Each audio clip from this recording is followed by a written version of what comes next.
Janessa, I want you to share your own experience of loss and tragedy and how that fits into the work you're currently engaged in. Yeah, I'm a mother of 4, and in 2005, after an enormous argument, my daughter Jennifer, who was 16 at the time, I was applying tough love and saying to her she was breaking all the safekeeping house rules. And I had to firmly say it has to stop, and she stormed out to leave home. She just turned 16 2 weeks before. And I sensed something wasn't right, and I went to check up on her in her room, and when I walked into the bathroom, I found her hanging with a broken neck, absolutely stone dead. So it was a huge thing to have to deal with. The impact of that goes on, and quite frankly, I just didn't know how I would actually move on in the end. It was just so overwhelming. Everything was lost and went down to ground zero, my whole life. And it was only at about, it was the ninth month that, in desperation, having really been very close to ending my life, I came across the basics of a process that I now use with people internationally, online and face-to-face, which really powerfully and authentically provides coping tools for people who are dealing with depression and suicidal thoughts. We'll talk about that in a moment. I was just about to ask whether, looking back in retrospect, there are telltale signs in your daughter that you missed leading up to her suicide, but you said that you just felt something was not right. Well, there is a backstory to that. It was Jenny's 4th attempt, and she did come to me at the age of 13 and say, I have a really big problem and I don't know how to handle it. And the more she dealt with conventional therapy, the more she went down a rabbit hole as she realized they had no idea what she was feeling or thinking, that all their application was theoretical. And I can remember at 14 her turning to this psychologist and saying, you just asked me that question and I think it might be on page 25 of your textbook. So do you want to hear how I really feel, or do you want me to give you the answer the textbook says I must give you, and then I'll be all right? Wow. At 16, this was her 4th attempt. It was her 4th attempt. When was the first attempt? Actually, at the time that she told me, we put her into a rehab, and they handled her very, very badly and decided she was in the ward for teenagers. They tried to break her, rather like in the army. They tried to break her because she wouldn't cooperate. So they tried bully tactics with her, which didn't work with Jenny. And then they found her in the grounds of the hospital trying to cut her wrists. She had a noose in the tree, and she was swallowing bottles of spirit of camphor. And then they expelled her for bad behavior. And then because of that, she ran away. I lost her for 30 hours in the streets of a very large city. I didn't think I'd see her again. So it really started from very bad management at the get-go. And then she didn't believe anybody could really help her. And she tried desperately each time an episode would rise. But she really battled. So on that fateful day, you had an argument with her, and then you feel something is not right. You go to her room and you find her hanging. Take us through what you feel at that moment. Wow. And maybe the blaming yourself that... Yeah, that's such a really deep question and request, because people who've been through this will know what I'm talking about. Yeah. When you have something traumatic like that happen to you, a myriad of contradictory thoughts and feelings just come in and out. It's like watching a film with different cuts that are contradictory. So part of me was desperately trying to get her back to life. And the other part of me was going, oh, thank goodness, she can't harm herself, and she's no longer my responsibility. Those, by the way, are the basis for guilt grief, because what mother goes, oh, thank God my daughter's dead? It's all those things that create scenarios for people to not be able to move on. It was just such a mixture. How am I going to cope with this for the rest of my life? How am I going to get my family through this? Oh, thank God, what a relief. Thank you, God. Thank you for taking her. It was 100 billion different conversations all going on at once. And part of it I don't remember, because apparently when the police arrived, Jenny had trashed her room in anger before she killed herself. So it looked like there had been a tussle in there. And apparently when the police said what happened, I beat my hands on our garage wall saying, I did it, I killed her, it was me. And they immediately started opening a police docket because they could see that something had gone on. And fortunately for me, I lived next door to a police commissioner who arrived, and he said, no, I know the history of this, and this is a genuine suicide. But so they thought it was homicide. Very complicated.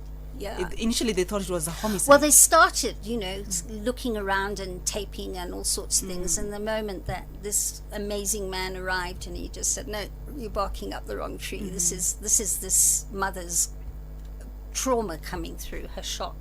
But what you said is really not strange, because I have interviewed someone previously whose husband committed suicide after 6 attempts. And she shared with us, and she said that, when she got the call that he'd finally, actually she found him, when she walked home and found him, her first reaction was relief. Yeah. Like, I wouldn't have to deal with the scare and, the worrying that, is he going to do it today? I wouldn't have to deal with that anymore. Julia, this is the other thing, that I work with all types of grief. And it actually, everybody who loses a loved one has that conflict. It's maybe not as extreme as a trauma, death and loss, but everybody has that conflict when there's a part of them that's relieved the loved one has passed on, and there's a part of them that just wishes they were never going to leave. And it's that conflict that is the basis of grief, and so many people find difficult to move on from. That conflict really confuses the psyche. But the trauma of suicide lingers on forever, I'm sure, for the family and friends of the victim. Can you recall some of the lowest moments that you experienced before you picked yourself up?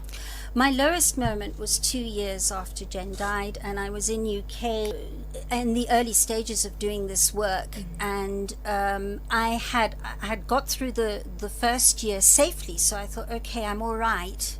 And then I found because it's 2 anniversaries back to back, her birthday and then 2 weeks later her death date. So it's always a difficult time of year for me, and it will always be till the day I draw my last breath. But yeah, there I was in UK, and my darkest hour. And because what happens is people write these unwritten rule books.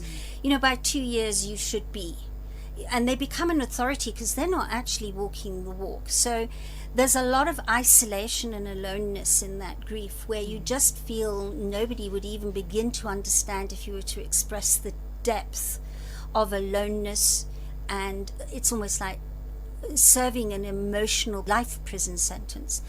And it was just too much. I started organizing my whole suicide. I just thought, I can't go on like this. It's just too lonely and isolating. And a phone call from my brother in Oxford actually kicked me out of it. I was going, what am I doing? And but it was a very defining moment, and a very necessary moment for me to understand what this was all about. So you're dealing with your own grief, and your other children are also dealing with the grief of losing their sister. And as mothers, perhaps sometimes we feel we need to be there for them and be strong for everyone. How did you balance that? Because you're also grieving, and they're grieving too. Absolutely. All you can do is what you can do step by step. Because if you try and follow other people's rule books, you're not being yourself. So the only way to go forward is you take each step. In fact, breathing was the first thing that I had to learn to do, and I have a breathing technique which works really well. So breathing was the very first thing, so that I could get a balanced amount of oxygen in my body, and then be able to move forward and say, okay, now what's the next micro step? Because they're micro steps. And where I could be there for my kids, I really tried to be, and when I couldn't be, I couldn't be. I mean, there were days where some mornings I'd wake up and I'd go, I'm not getting out of bed today. And I was very fortunate. I had a friend who knew my stay in bed day, and she'd come and sit and hold my hand for the whole day. Wow. Suicide is treated as a taboo even in societies that have made great strides in mental health. How did you deal with the attitudes and stereotypes following your daughter's death?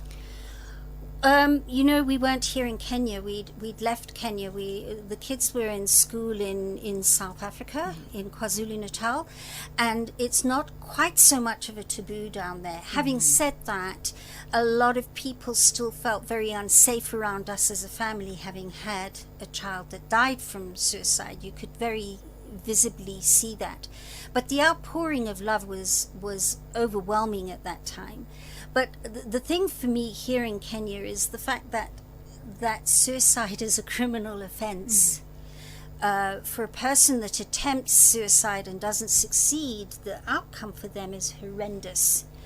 And it's time to change the conversations and even change the law, in my opinion. And if I can be the catalyst that creates that and the spearhead, then my heart is full. Speaking of conversations, there's been lots of coverage related to depression, suicide, and other mental issues facing Kenyans. How critical is it for mental health issues to be widely spoken about, especially in a society like ours, where people want to battle with such challenges on their own? Yeah, there's such stigma and taboo attached to having a family member who is suicidal, and that takes a little time. But I have noticed even in this last year there's been a profound shift in conversations here in Kenya. I would like to think that maybe the theatrical production we put on last year assisted with that. It was a not-for-profit production with dance and song and music and voiceover and visuals, and I do believe that helped. But there have been many things that have been happening with the World Forum talking more and more about mental health and depression, and even the royal family in UK coming out about their depression. I have noticed a shift here in Kenya, but the big thing is that the more people who step forward and speak from their hearts, it takes a lot of courage. I mean, you can imagine the first time I stepped forward and said, I too considered taking my life, and my daughter killed herself after an argument. It's huge. It takes a lot of courage. But if somebody in that situation can step forward in that courage, it makes it easier for the next one and the next one and the next one.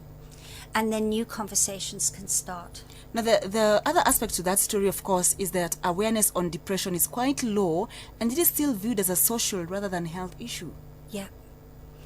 Yeah, it is. And again, the being able to step forward more authentically with more open conversations will shift it into it being managed powerfully, where people can gain really powerful coping skills that really work.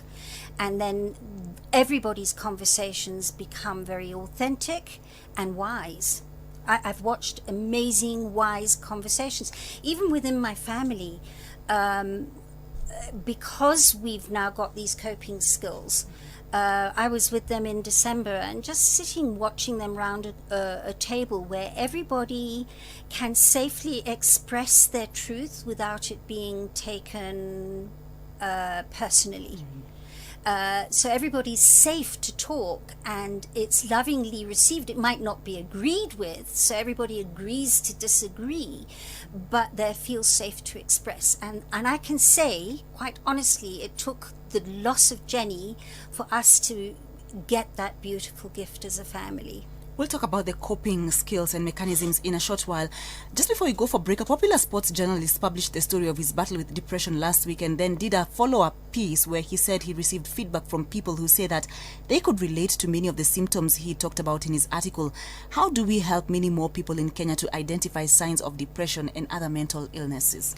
Yeah, there are many, many signs. Obviously, the most obvious ones are lethargy, not wanting to get out of bed, constantly consumed with not wanting to carry on and even planning how to leave the planet, withdrawn, not being able to to speak to those they love, or there can be other signs. Jenny was the other sign. She'd put on a bright face and pretend she was okay. So when we started dealing with it, everybody was saying, no, but Jenny's a happy child. No, she isn't actually. And she first tried to strangle herself at the age of 7 here in Kenya, in front of the mirror in our house. But she only told me that at 13. So there are different signs depending on the personality types and the coping skills they've chosen to take on, depending on what they're dealing with. Many signs. But the most general one is lethargy. And someone will ask, someone may be wondering, how does a 7-year-old, suffer from depression? It's happening more and more, and they're getting younger and younger as well. And by her admission, her earliest memory was she didn't want to be here. Her earliest memory, she felt she didn't fit in with our family. She had run a story that she thought she'd been swapped in the hospital, that she wasn't part of our family, she didn't belong. She was actually our most celebrated child because she was the first girl after 2 boys. But for somebody in that mindset, they don't hear those things. They hear where their inadequacy is, and it is a very warped conversation. We'll be talking about an issue directly related to depression, which is dealing with the pain and trauma of loss. And your parents' creative genes seem to have passed on to you because you have channeled the issues of depression and suicide into a theatrical production called Insight. More on that later. Now, depression doesn't spare anyone, not even Justin Bieber.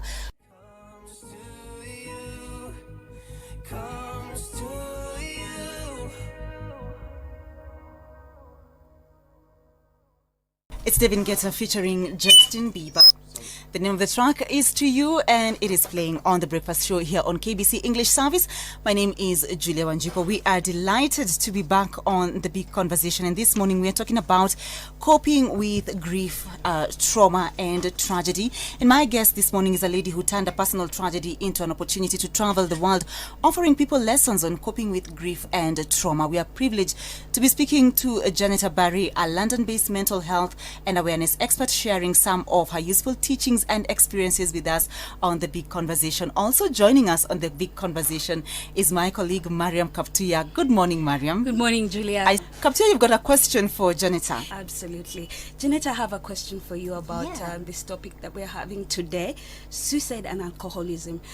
I've been interacting with a lot of young people who are dealing with alcoholism. Actually, I don't even know a difference between alcoholism and just drinking a lot in Nairobi today. But most of them tell me that the problem comes from their relationship with their parents. They say their parents don't understand them. Their parents are still treating them as kids, and they're on their way towards 40, and they're threatening to kill themselves. In fact, I have a story of a young man who killed himself recently. So what do I tell these young people?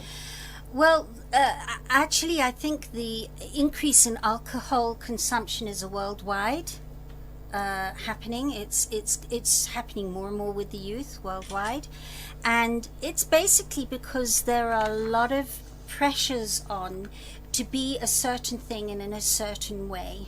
And in my opinion, it stemmed from Western world teachings that came in 1952. I can even give you the year. Post-war, a man some of you might know called Norman Vincent Peale wrote a book called The Power of Positive Thinking. And it was the answer to making your life work after the horrors of the war. And as much as being positive really is very important, so I'm not marginalizing being positive, it's only half of what we are and half the story. So whilst you're trying to be half of who you are, you're trying to reach standards that are not complete and are usually other people's standards and values. So it stops you from being authentic to yourself, and it marginalizes you in having coping skills to lead a balanced life.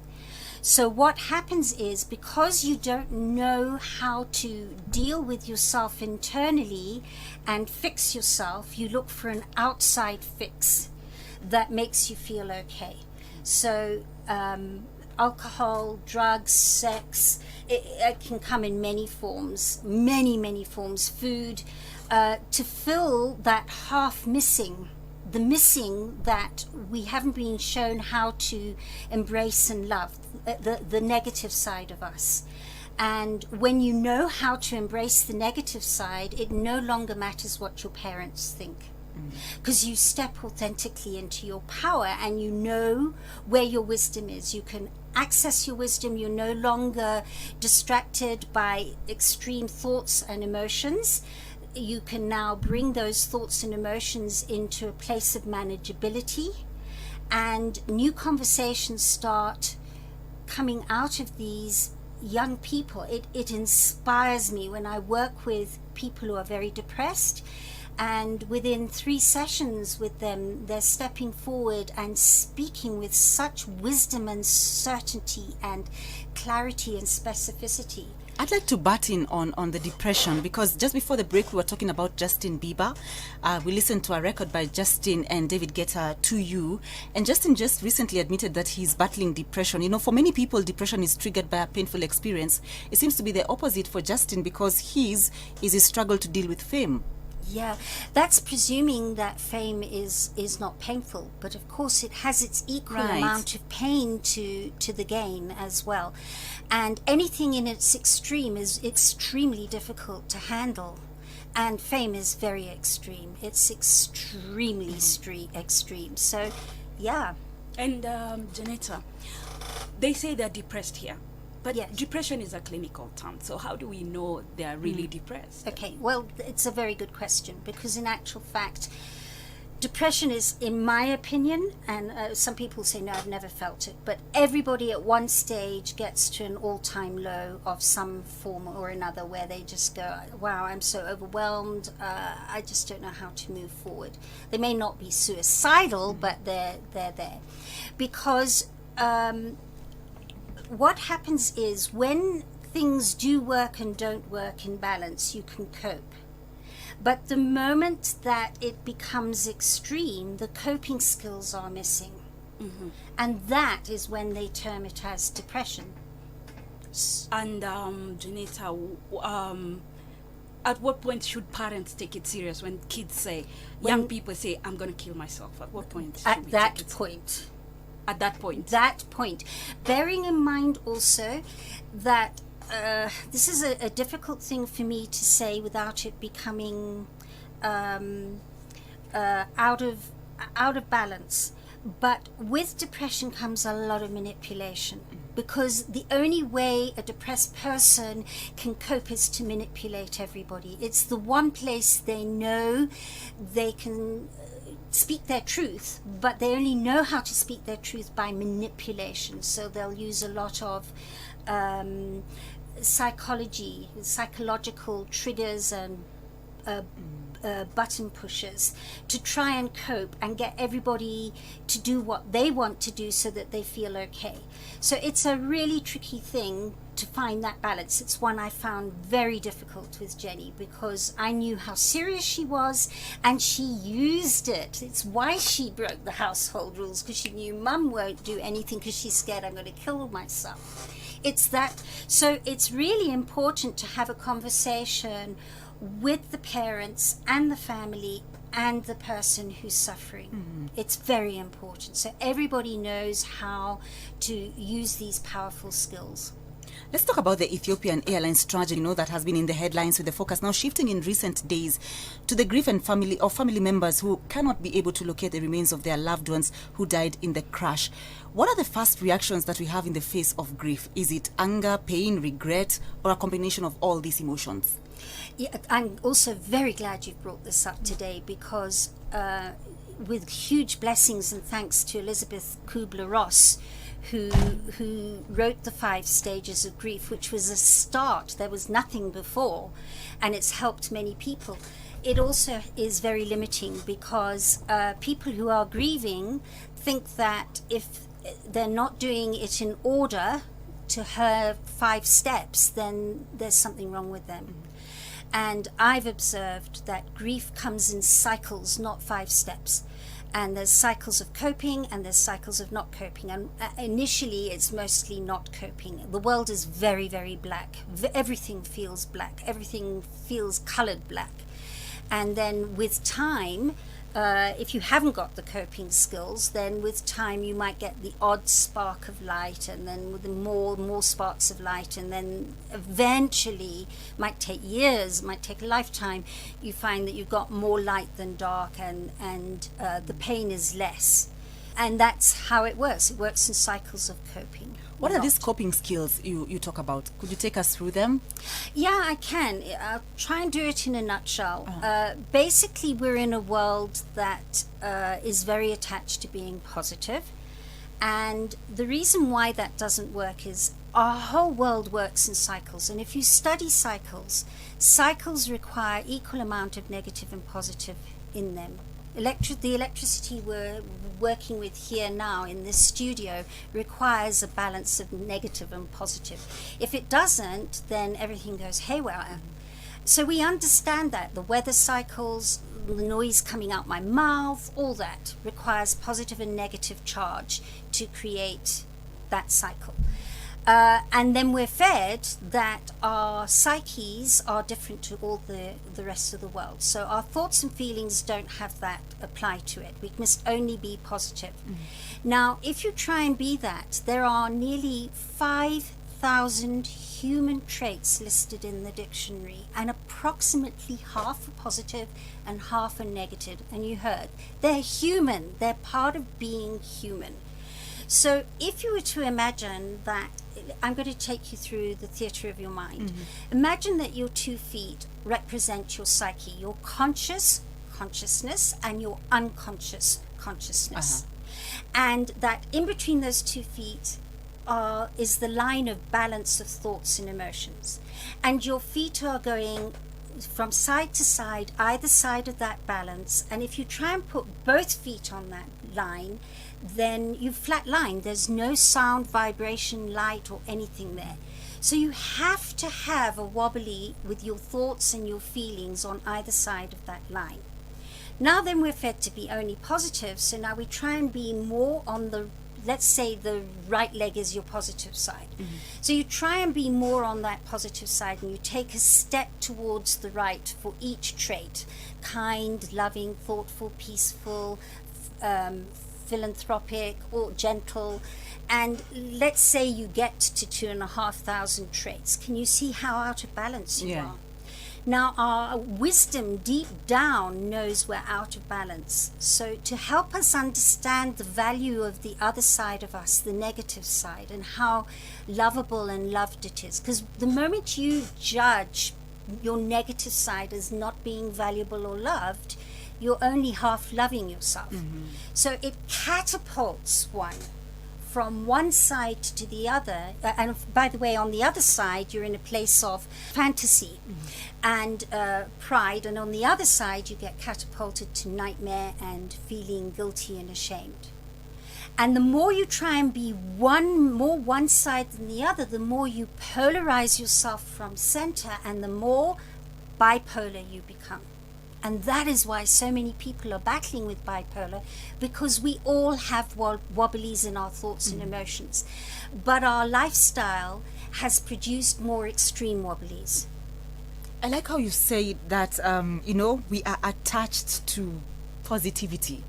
So that when we encounter something, that evokes a negative emotion, we suppress that. We're not supposed, it's like we have a book. We're not supposed to be feeling that. Yeah, that unwritten book. Yeah. I always talk about. And so without realizing it, you're leaning too much on one side, you're out of balance. Yeah. This week you will be talking about 3 most powerful tools that we can use to live a life filled with appreciation during challenging times, without giving away too much, of course. Give us some context of your presentation. Well, obviously the very, very foundation of it is what I've just explained. So what I will be giving on Wednesday evening in my talk is some initial tools to start reversing the polarity of extreme thought and feeling that's making everybody who is like that feeling isolated and alone. And everybody at some stage of their life goes there. How do you help someone who believes that in a case of suicide of a loved one or a friend, like maybe after an argument or a fallout, how do you encourage someone to stop feeling like they did it, it was their fault? Okay, well, the very first thing is you can't stop anybody doing anything, because that's rescuing them to rescue yourself. If that makes any sense? It does. So that you feel safe, because you don't feel safe that they don't feel safe. The only way that anything can authentically happen is when a person is ready to say, I need to change, I need to find out, but the moment you've got everybody telling you how you must feel and how you must cope, I call those band-aid cliches, because it's trying to fix the person, and all it does is isolate them more. We often talk about, quote unquote closure, but does personal tragedy offer an opportunity to achieve closure, or is it just the pain which is present but is somewhat replaced by other things that occupy us and we get back to the routine of life? So do we ever really get over these things? No, definitely not, because everything that we experience in life is not forgotten. It's a part of who we are. So I even though I sit in a place of immense grace now, and I'm sitting in my genius and I'm living my life purpose because of my greatest tragedy, I've got the loss of Jenny till the day I die. Do you encourage families and friends who have undergone tragic circumstances to form support groups to share their stories of recovery from grief? It's helpful, but it can also be very limiting. I've been many years on closed and secret groups on Facebook, and people get stuck.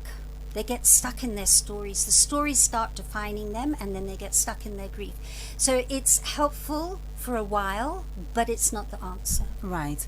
You will also be at an event on mental health and company politics. In today's high-pressure corporate, how can companies be attentive to the mental well-being of their employees? Well, first of all, to be aware of it, because many companies aren't, and many companies also don't realize how much the company politics influence the mental well-being. So it's being able to step forward and really look in new ways with new pairs of ears as to how to handle that. Thanks, Janetta. It's been a real pleasure having you on the show this morning. Thank you. And it's very encouraging to see that you turned what was a tragic event into an opportunity to speak to other families and other people. Well, thank you, Julia. It's been such an honor to be here today, and so lovely to be back in these studios I used to be in when I was a child.